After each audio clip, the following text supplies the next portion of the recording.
If I were king of the forest.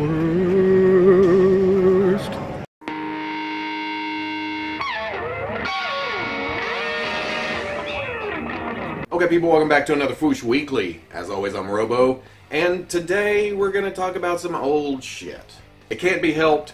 I was gone for a week, or well, longer than a week. I came back, just talked about the Star Wars Celebration, and I was holding off to talk about a bunch of news until I got to another weekly. Well, here we are, nearly 3 weeks later. Old stuff to talk about, new updates to some of the old stuff. So let's talk about some S.H. Figuarts, let's talk about some MAFEX. Do you see a trend here? I seem to always talk about Figuarts and MAFEX, but I swear, it's cool stuff. And then we'll talk about some Revoltech, some Storm Collectibles, and even some Bandai Figuarts model kits. But first up, the S.H. Figuarts Guardians of the Galaxy Volume 2, Star-Lord, Rocket, and Groot. Now there's been teasers, there's been hints, there's been magazine scans, there's been all kinds of stuff flying around for the past couple weeks. But this week we find out what the deal is exactly with these. They are separate releases. We get Star-Lord in one set, well, by himself really, and then we get Rocket and Groot in another set. Star-Lord comes with a great looking head sculpt. I'm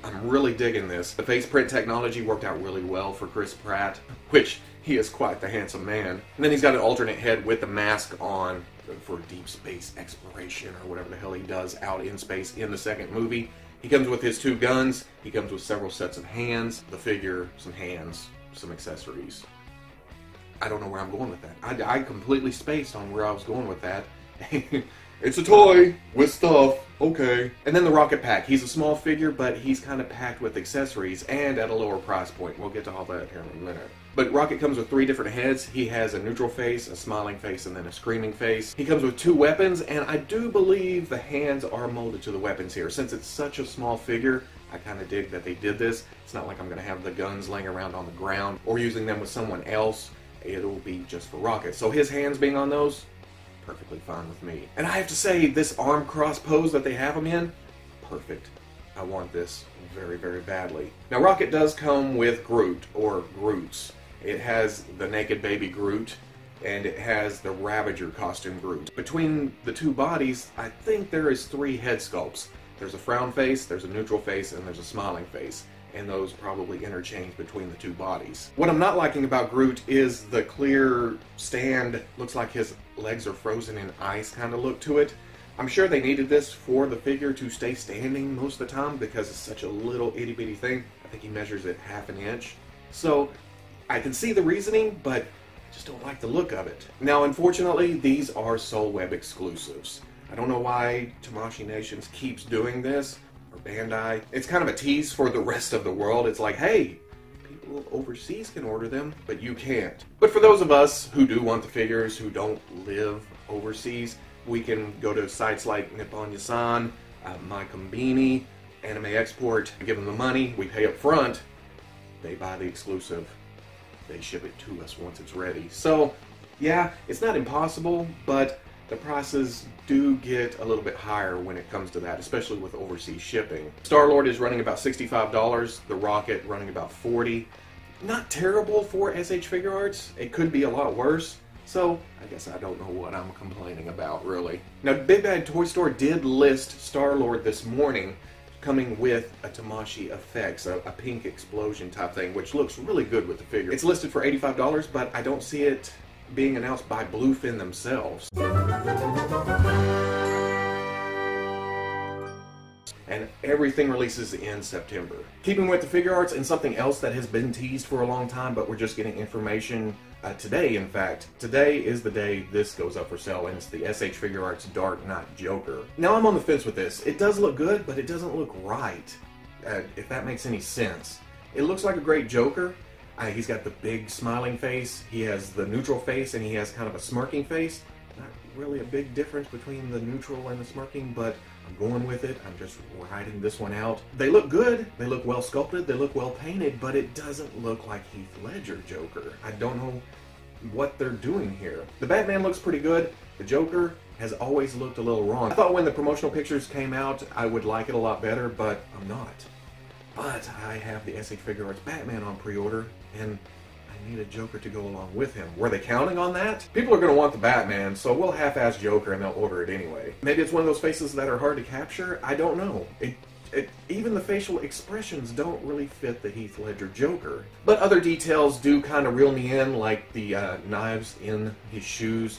I think they stay popped out all the time. I don't think it's a retractable type thing or an interchangeable situation. So, yeah, them being out all the time kind of sucks, but it's not a deal breaker. Comes with a rocket launcher, comes with a machine gun, comes with a card, comes with a knife, and, like I said, the 3 interchangeable faces. Yeah, I'm going to have to think about this one. It went up for pre-order today. Cost you about $45, and it will release in September. Why so far after the S.H. Figuarts Batman? Still digging a little bit back, playing catch-up. Here's the Amazing Yamaguchi Wolverine. Now, we saw prototype pictures, sneaky pictures of this a couple months ago, or a month ago, or it could be last week. My time is so screwed up, I don't even know anymore. It's kind of got that Marvel vs. Capcom feel to it, but it's a modern costume. I think this is astonishing. I'm okay with that. Wolverine in the yellow, the blue, the black. I can dig it. I'm definitely excited about this. Modern costume, but like I said, Marvel vs. Capcom, he's got those blown out proportions. He is thick. And the claws are huge, spread out, come around, curve. It looks like a video game. Which, given the style of Deadpool, of Spider-Man, of Venom, who released this week, I already paid for them, I should have them next week, that's awesome. Given the style of those, this will fit right in with that. Now you may look at this and say, oh my god, that's jointy. That's joints all over the place. It looks ugly, it looks nasty. I'll probably talk about this more when the figure actually comes out, or when I review the Venom. That's just the way these are. You have to look past that and see the kick-ass poses these things get into. You either see the trees, or you see the forest. If you don't like these, that's perfectly fine, but I'm going to keep talking about them because I love them. Suck it, Indy. New pictures of the MAFEX Spider-Man Homecoming Spider-Man popped up, and it's got the Tom Holland head. It's looking great. But, like I always say, you can't trust the prototype, especially when it comes to Metacom. I put this on pre-order because I'm a complete sucker. I also have the Figuarts on pre-order. If somebody asks me which one is going to be the one to get, I don't know. My answer is always both of them. And then we'll have a big Royal Rumble afterwards to see which one's the best. But it does look good. You gotta admit, it does look good. Keeping on MAFEX, for some reason, Metacom thought it necessary to re-release, not even re-release, redo completely their Dark Knight Rises Catwoman. The first one looked kind of bumpy, the texture was exaggerated, she looked thin, kind of twiggy, the joints were kind of nasty looking. I have to admit, this new one looks much, much better. But why? I can't I can't wrap my head around why at this point they're going back and redoing Catwoman. But then again, guess who already threw it on pre-order? This dumbass. It looks good. Their new face printing tech should work pretty good on the Selena Kyle face. The prototype looks great without the goggles, with the goggles, goggles up, however you want to put it. The body looks great. She looks more in proportion this time. She's thicker. She's more Catwoman-like, really. Now, she does come with the Batman mask. She comes with a Batarang that has a groove in it that fits under her heel. Kind of cool. And then a pistol. Now she's priced at $58 and she doesn't come out till December. We're used to Metacom doing this. They announce something and say, we'll see you in a year. And then because of a couple of delays, it'll probably be, well, almost this time next year. Which is fine as long as it comes out looking like this. That's all I care about. If the quality is there, I'll wait. That's what it comes down to. Storm Collectibles front, they have announced their Mortal Kombat Reptile. Now, a lot of people look at this and say, oh, it's just a redo of Sub-Zero. It's a redo of Scorpion. Yeah, they're getting their money's worth out of this mold. But at the same time, woo, this figure kicks ass. If you haven't went back and seen the reviews for those, I don't even care much about Mortal Kombat, but I love a good action figure. And Sub-Zero and Scorpion both are kick-ass action figures. When I saw this, it was just like, oh, I gotta have a green one. I got yellow, I got blue, I'll get green. But the accessories also make this figure. He comes with both versions of the Mortal Kombat mask, the smooth face, the more metallic looking face, and then he has the reptile head with a hinged jaw. Has a either, I think it's an interchangeable tongue. He's got some acid effects. Looking all gooey, nasty, mushy. Yeah, I dig this figure. And I don't even know Reptile near as much as I know Sub-Zero and Scorpion, and I don't really know them, except for, you know, watching over people's shoulders as they play the game and seeing the movie a couple times.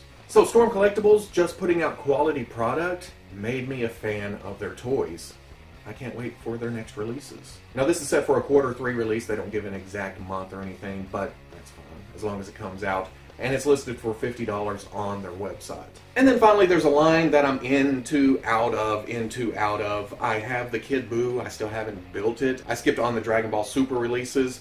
I just paid for Android 17 and 18, and then they're going to get me with this Vegeta. And that's the Bandai Figuarts Standard Model Kit line for Dragon Ball Z. Been wanting a Vegeta, and him being in Super Saiyan mode is okay. I would love for this line to give me standard original Goku, Vegeta, the main cast, and then move on to the Super Saiyans. But I know what they're doing from a business standpoint. They can sell all the Super Saiyans, and for people like me that will buy them thinking we'll never get to the original standard versions of them, then they'll put out the original standard versions and I'll buy them again. But this does look good. It comes in a Super Saiyan mode. He has several options for hands. He has a couple of options for face. He has a couple of effects.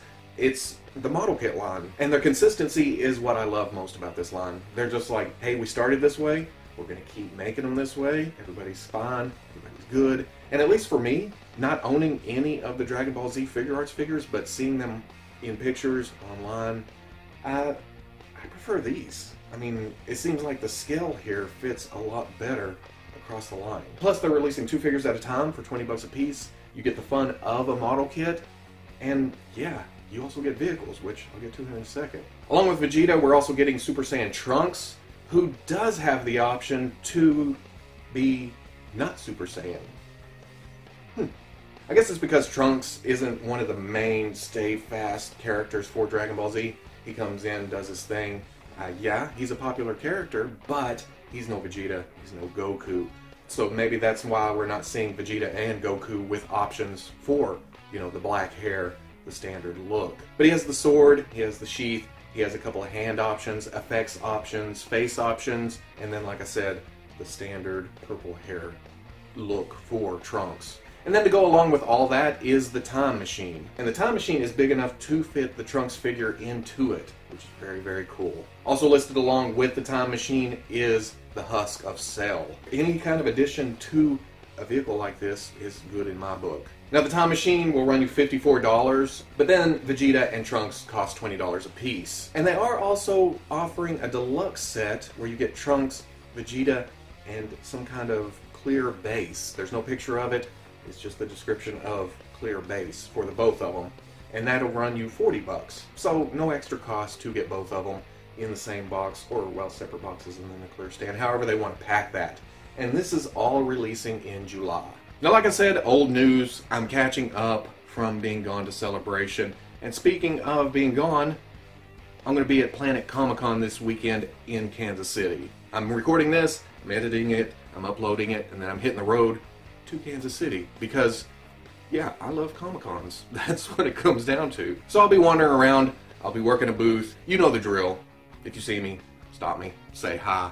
I'm down. I'm down for meeting people. I'm down for talking about toys. So, yeah, Planet Comic-Con, Kansas City. Now today I did pay for the MAFEX Ray. I paid for the S.H. Figuarts Chewbacca. I paid for the Amazing Yamaguchi Venom. I paid for the Bandai Figuarts Standard Dragon Ball Z Android 17 and 18. So, there's going to be a lot of reviews coming up. But you know me, I could slip behind at a moment's notice. I still have to do the MAFEX Harley. I still have some other crap to go through. So, who knows what next week will bring. We'll figure it out as we go. It's not like I plan these things. So if you like this Fwoosh Weekly, comment, like, subscribe, and I'll catch you on the Fwoosh.